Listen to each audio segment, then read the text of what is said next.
जी अस्सलाम वालेकुम, बिस्मिल्लाहिर्रहमानिर्रहीम। आज हम एक वीडियो बना रहे हैं। इस वीडियो को बनाने का मकसद जो है वो थोड़ी सी अवेयरनेस और जो स्किल देने के लिए है कि पैकेज यूनिट के मतलब ही है ये।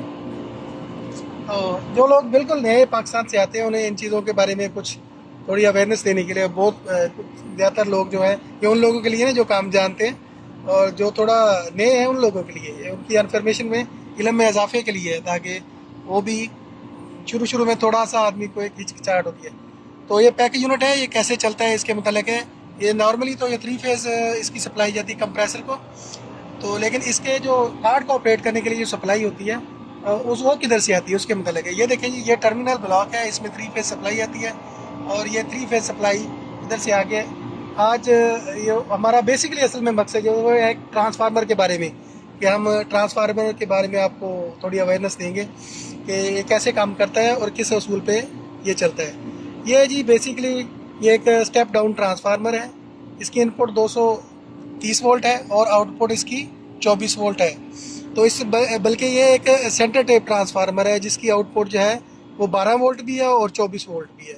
सेंटर टेप से मुराद ये है कि इसके सेंटर में एक वायर लगी हुई है जो कॉमन है, और बाहर दो वाली वायर जो है वो इसके साथ 12 वोल्ट इधर सेंटर के साथ, अगर आप मीटर के साथ चेक करेंगे तो सेंटर वाली और बाहर वाली इन पर अगर मीटर लगाए तो 12 वोल्ट मिलेंगे। इधर भी आपको 12 वोल्ट मिलेंगे दूसरी वायर के साथ, ब्लैक वाली के साथ अगर दूसरी वायर को लगाएंगे 12 वोल्ट। अगर दोनों बाहर वाली चेक करेंगे तो आपको 24 वोल्ट मिलेंगे इधर।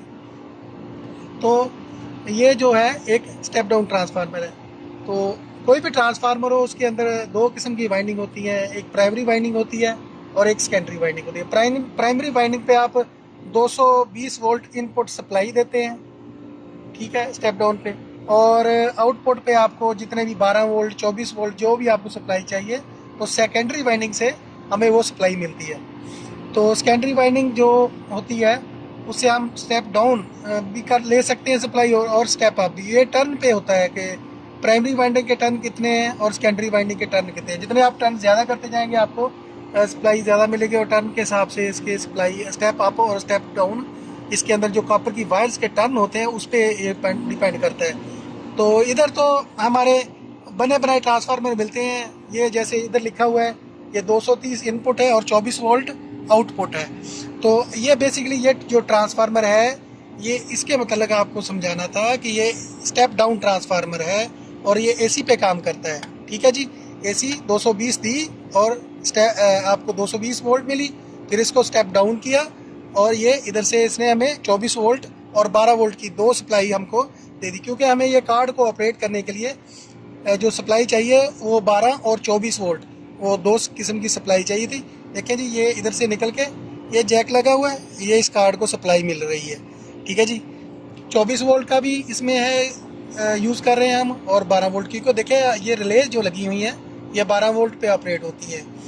तो और ये सेक्शन जो है ये सेक्शन जो है ये 220 का है, इसमें 220 भी लगा हुआ है, क्योंकि जो रिले के जो एनसी और एनओ कॉन्टैक्ट होते हैं उन पर जो सप्लाई इस्तेमाल करते हैं इन कॉन्टैक्टर्स को ऑपरेट करने के लिए, क्योंकि ये कार्ड जो होता है इस मशीन का पूरा एक दिमाग है, इसी ने इसको ऑपरेट कर तो सेंसर ने जो भी कमांड देनी है इस कार्ड को देनी है, और इस कार्ड ने 220 जो आउटपुट सप्लाई के ज़रिए इन कॉन्टैक्टर्स की कॉइल को एनर्जाइज करना होता है। जैसे ही ये कॉइल एनर्जाइज होंगी तो ये कॉन्टैक्टर लगेगा, और हमको अगर कंप्रेसर वाला लगेगा कंप्रेसर 1 चलेगा, कंप्रेसर 2 लगेगा, और जैसे ही सेंसर बताएगा कि मशीन जो है अभी इसका अगर टेम्परेचर पूरा हो गया हाई प्रेशर पे चलेगी, जो भी है वो बताएगा, तो इस रिले को जैसे ही कट ऑफ करेगा तो ये इसकी A1 और A2 टर्मिनल पर जो कॉइल्स के वोल्टेज है उसको कट ऑफ कर देगा, तो वो जो मशीन बंद हो जाएगी।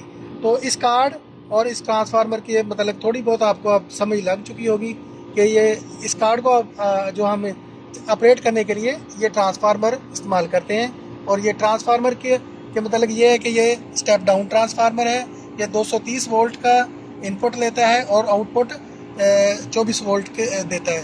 तो फिर एक दफ़ा रिपीट कर देता हूँ कि इसकी दो वाइंडिंग होती है, एक प्राइमरी वाइंडिंग होती है, एक सेकेंडरी वाइंडिंग होती है। प्राइमरी वाइंडिंग पे आप 230 वोल्ट देते हैं, सेकेंडरी वाइंडिंग से आप 24 वोल्ट 12 वोल्ट जितनी भी आपको सप्लाई चाहिए वो इधर से मिल जाती है। और ये इस असूल पर ये ट्रांसफार्मर काम करते हैं। ये ऐसी ट्रांसफार्मर्स होते हैं, उसको कहते हैं म्यूचुअल इंडक्शन। म्यूचुअल इंडक्शन का मतलब होता है कि ये कॉइल्स होती है, ये आपस में प्राइमरी और सेकेंडरी ये जुड़ी हुई नहीं होती हैं, ये अलग-अलग होती हैं, लेकिन ये मैग्नेटिक फील्ड, जो मैग्नेटिक इफेक्ट होता है जिसको हम फ्लेक्स कहते हैं, मैग्नेटिक फ्लेक्स होता है। फ्लेक्स जो होता है ना, दूसरी कॉइल को काटता है, उससे दूसरी कॉइल में वोल्टेज इंड्यूस्ड होते हैं, पैदा होते हैं, जिसके हम स्टेप अप और स्टेप डाउन वोल्टेज ले सकते हैं। तो मज़ीद हम आपको इसको लिख पढ़ते में भी आपको इसकी जो होते हैं, जैसे कहते हैं कि रियाजी के असूल से भी आपको दिखाएंगे दूसरी वीडियो में कि ये कैसे काम करता है, म्यूचुअल इंडक्शन क्या होती है। आज के लिए इतना ही, अभी आपको समझ लग गई होगी। शुक्रिया जी।